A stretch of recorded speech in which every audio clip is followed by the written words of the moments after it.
Hello guys, सन्चै आरामै हुनुहुन्छ होला। सबैलाई नमस्कार छ मेरो फेसबुक अनि टिकटक फ्रेन्डहरूलाई।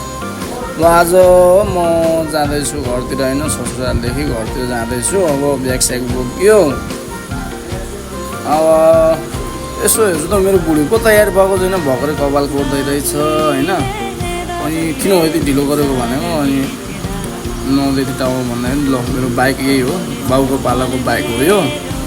अनि ससुराल जाँदाखेरि अलिकति हल्का यो कच्ची रोड पर्छ है, कच्ची रोड पर्छ साथीहरू। अनि अगाडि आएपछि राजा एयरपोर्ट अनि आउँछ, अनि त्यहाँदेखि यो मेन रोड भइहाल्यो, नेपालगञ्जको मेन रोड भइहाल्यो। यो अब मेरो गाउँ, मेरो घर जाँदाखेरिको बाटो हो यो। मेरो घर जाने बाटोतिर यस्तो छ बाटो। आइसक्यो है, मेरो घर आयो फाइनली गाइस, मेरो घर आइसक्यो। यस्तो छ गरे।